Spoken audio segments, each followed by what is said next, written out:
계속해서 대구 경북 소식 전해드리겠습니다. 대구 경북에서는 올 들어 처음으로 포항에서 열대야가 나타났습니다. 오늘 아침 최저 기온은 포항이 25도로 열대야가 나타났고 대구도 23도를 기록했습니다. 오전 10시를 기해 영주, 청송, 봉화, 영양을 제외한 경북 모든 지역에 폭염주의보가 내려질 예정입니다. 낮 최고 기온은 대구 34도 등 31도에서 34도의 분포로 어제보다 2도에서 6도가량 높아 무덥겠습니다.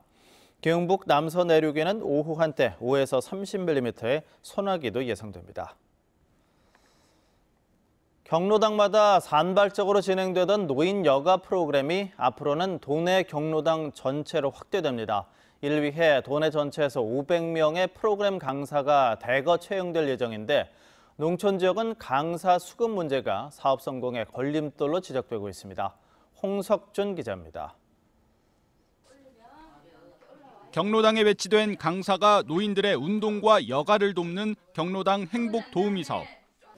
그래서 청와대도 보고를 하고 대통령께서도 상당히 관심을 갖고 우리가 성공을 하면 이건 반드시 국비 사업으로 진행이 돼야 됩니다. 이철우 도지사의 대표 복지 공약이지만 매년 70억 원 넘는 예산 규모를 도의회가 문제 삼으면서 사업이 표류해 왔습니다. 졸속으로 추진된 예산 낭비 사례라는 오명을 들어서는 안 된다고 생각을 합니다.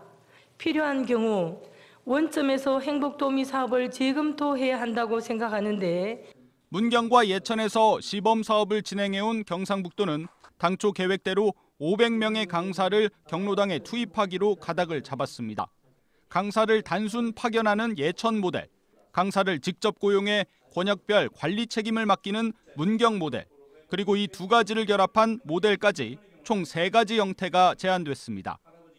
간이 우울 검사 척도가 있습니다. 중도, 중간 정도의 우울감을 갖고 있었던 분 17분 중에 15분이 경미한 정도로 낮아졌습니다. 이미 의성에선 작년부터 200여 개 경로당에 강사를 파견 중인데 만족도가 높은 것으로 조사됐습니다. 문제는 강사 수급입니다. 경북에서 500명이 한꺼번에 채용될 경우 교통이 편리한 도시의 경로당 위주로 강사들이 몰릴 수 있습니다. 실제 의성에서 활동하는 강사 24명 가운데 절반 정도만 의성에 거주하고 있습니다.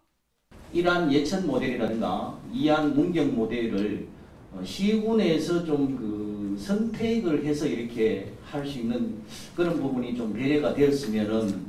기존 경로당 활성화 사업과 예산 중복 문제, 또 위탁기관 선정 과정의 투명성 확보도 풀어야 할 과제로 꼽힙니다.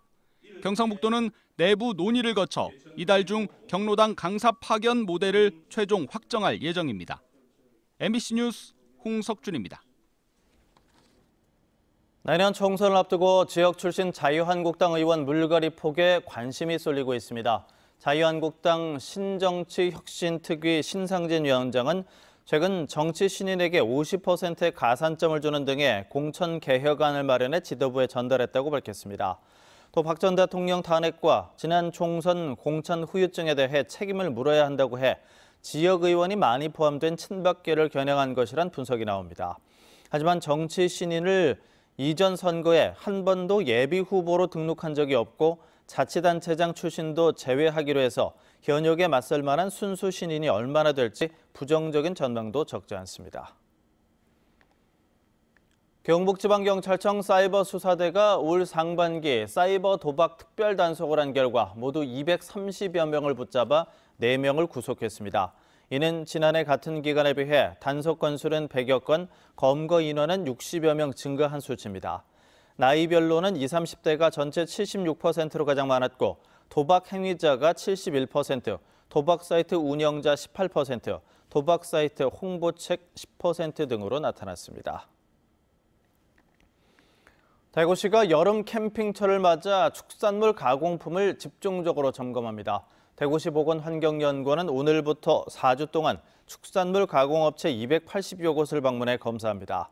특히 야외에서 바로 조리해 먹을 수 있는 햄과 소시지, 떡갈비 등을 수거해 세균과 식중독균을 중점적으로 살펴봅니다. 대구시보건 환경연구원은 최근 3년 동안 부적합 축산 가공품 3건을 적발했습니다. MBC 뉴스를 마칩니다. 고맙습니다.